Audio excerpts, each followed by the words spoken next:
You're listening to Up an Octave, a podcast by Sonivia, the podcasting agency that believes that women and non-binary people deserve to take up space in the podcasting industry because our thoughts, voices, and stories matter.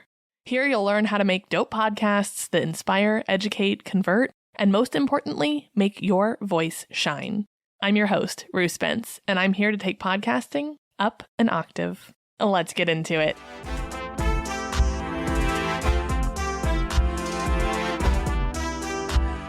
Hello, and welcome back to Up an Octave. I am super excited to be coming at you live from my folks' house. Get ready for some different house sounds ASMR in this episode. But we are talking today about podcasting on a budget without compromising quality. Just because you may be starting your show on a shoestring does not mean it has to sound like you're broke as a joke.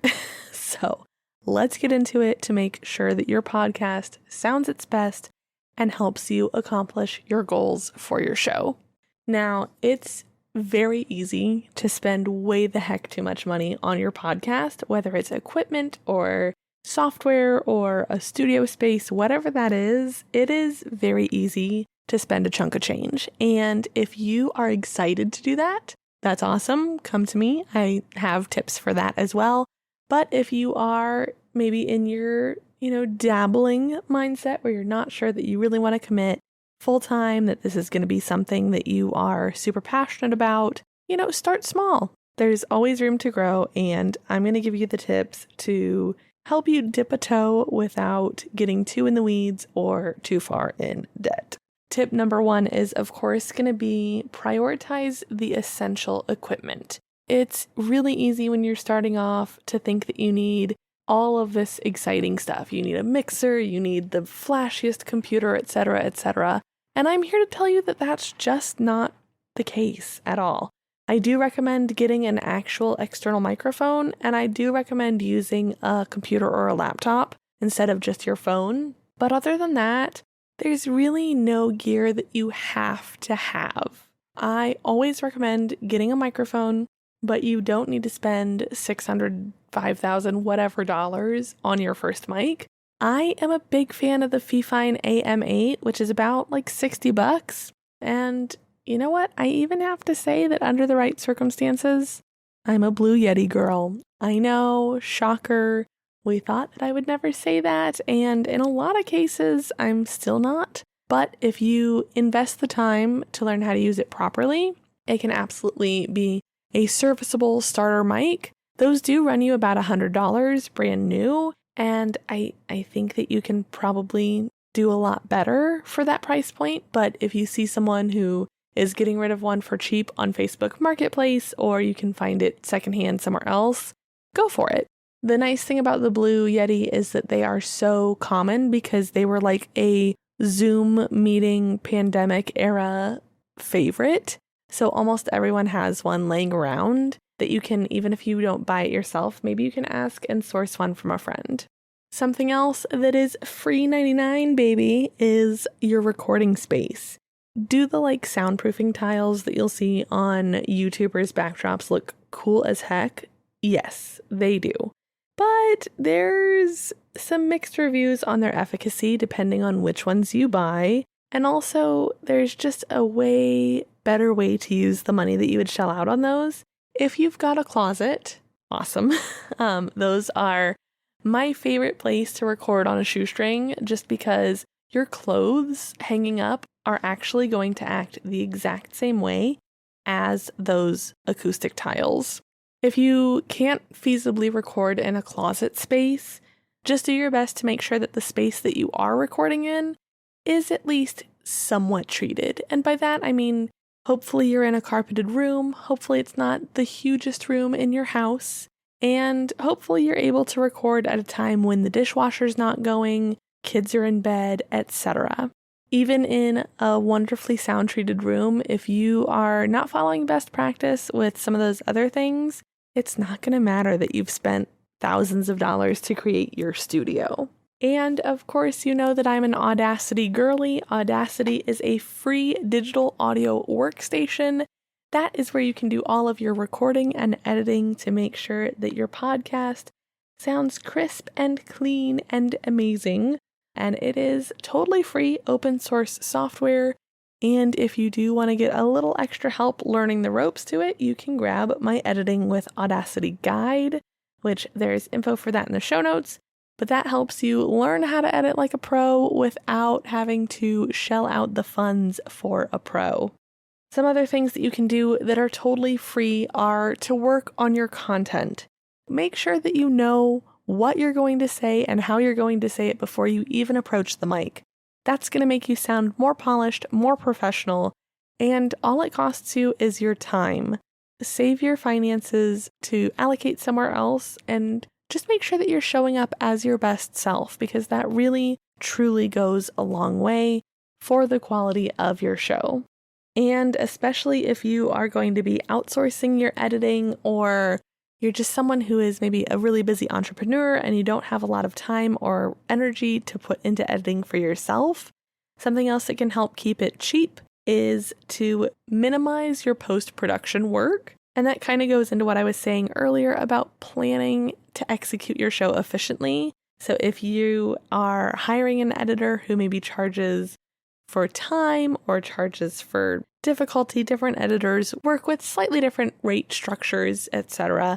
But keeping things as concise as possible is going to save either you or your editor from having to go through all of those painstaking steps, which can also save you some money.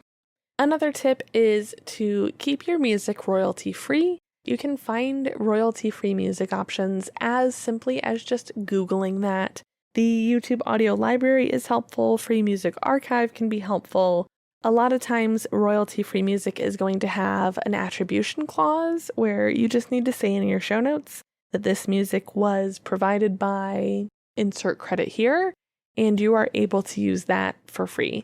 Now, this is somewhere that you do need to read the T's and C's, because sometimes those conditions for use are case specific or it cannot be used commercially, etc., etc. Just make sure you're keeping your booty covered. I always hate seeing shows get pulled down because some fine print was missed, but I don't think that you need to be shelling out, of course, unless that is something that feels good for you and there's a creator that you really want to support. But if music is not the end-all be-all of your show, you can probably get away with just royalty-free, as long as it doesn't sound like terrible office HR presentation music. That is a huge pet peeve of mine.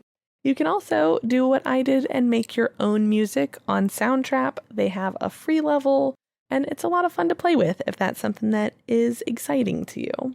Somewhere else that you can pinch a few pennies is with your hosting and distribution.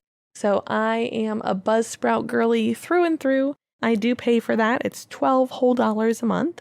But if you want to stick to something that is going to be free and consider maybe upgrading later, Spotify for podcasters is definitely an industry standard at this point for free hosting, and they have a lot going for them. There's some reasons that I don't personally use them for my show, but if you are especially just getting your start, I have no reason not to suggest going through Spotify for podcasters. And as far as promotion, that can and should all be free for a very long time. The only thing that I really think that you benefit from spending money on in that regard is a website, whether that's something like Podpage or a website that you built yourself.